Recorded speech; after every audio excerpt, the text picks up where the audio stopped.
Hello students, चलिए start करते हैं। प्रश्नावली 1.3 का प्रश्न संख्या 2 देखते हैं क्या है। सिद्ध कीजिए कि 3 जमा 2 वर्गमूल 5 एक अप्रिमेय संख्या है। हमने क्या करना है, 3 जमा में 2 वर्गमूल 5 को अप्रिमेय संख्या सिद्ध करना है।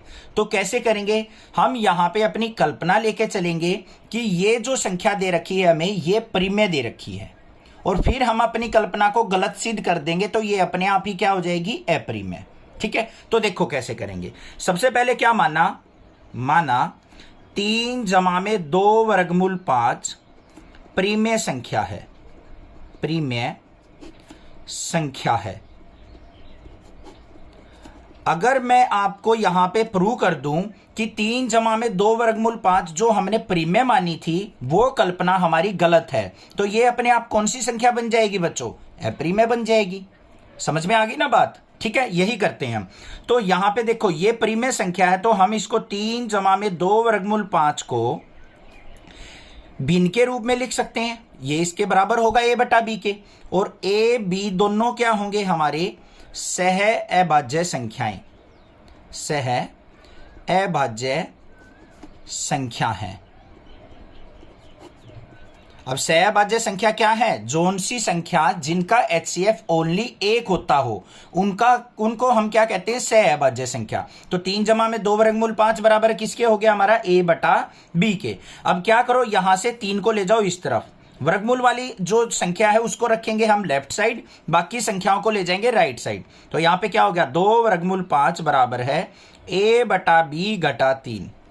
अब यहां पे क्या हो जाएगा, हमारा 2 वर्गमूल 5 बराबर है, यहां पे अगर हम लघु एलसीएम लेंगे तो कितना आ गया हमारा b, तो ऊपर क्या होगा a घटा b को 1 से भाग करेंगे b की 3 से गुना 3b। यहां पे हमें रखना है बस वर्गमूल की संख्या, तो वर्गमूल 5 बराबर है 2 को भी नीचे लेके आएंगे, तो a घटा 3b बटा 2b। अब बच्चों ध्यान से देखो, इस संख्या में कोई भी वर्गमूल की संख्या नहीं है, तो ये हमारी संख्या क्या है, परिमेय संख्या है। क्या संख्या है ये, परिमेय संख्या है। तो यहां पे क्या लिखेंगे हम, ध्यान से देखो, a b पूर्णांक हैं, अतः a घटा 3b बटा 2b। अगर a और b यहां पे क्या है, पूर्णांक है, तो इसका जो हल आएगा वो क्या आएगा, परिमेय संख्या आएगा। तो a घटा 3b बटा 2b क्या होगी, परिमेय संख्या होगी, परिमेय संख्या होगी। अब एक बात और देखो बच्चों, अगर ये संख्या परिमेय है तो ये भी परिमेय होनी चाहिए, क्योंकि इसके बराबर दे रखी है। तो यहां पे क्या लिख देंगे हम, अतः वर्गमूल 5 भी परिमेय संख्या होगी, परिमेय संख्या होगी। परंतु वर्गमूल 5 होती क्या है, अप्रिमेय संख्या होती है। तो वो लिखेंगे परंतु वर्गमूल 5 अप्रिमेय संख्या होती है, अप्रिमेय संख्या होती है। तो इसका मतलब हमने जो यहां पे वर्गमूल 5 को परिमेय संख्या दिखाया है, सिद्ध किया है, वो हमने गलत कर दिया। तो यहां पे हमने लिख दिया परंतु वर्गमूल 5 तो अप्रिमेय संख्या होती है, और हमने सिद्ध कर दिया उसको परिमेय। तो यहां पे क्या लिखेंगे हम, अतः हमारी कल्पना गलत है, हमारी कल्पना गलत है, और 3 जमा 2 वर्गमूल 5 एक अप्रिमेय संख्या है, एक अप्रिमेय संख्या है।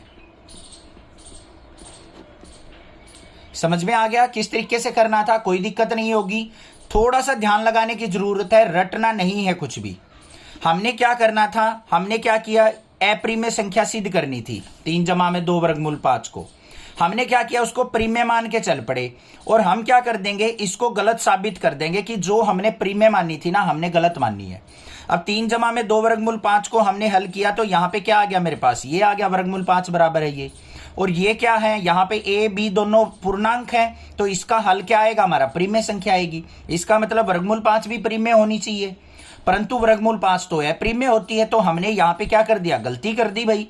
हम एक तरफ तो इसको प्रीमेय संख्या कह रहे हैं, परंतु होती ये अप्रीमेय है, तो हमारी कल्पना क्या है, गलत है। और 3 जमा में 2 वर्गमूल 5 भी हमारी क्या है, अप्रीमेय संख्या है। समझ में आ गई? उसको हम P बटा Q के रूप में नहीं लिख सकते, ये करना था बस।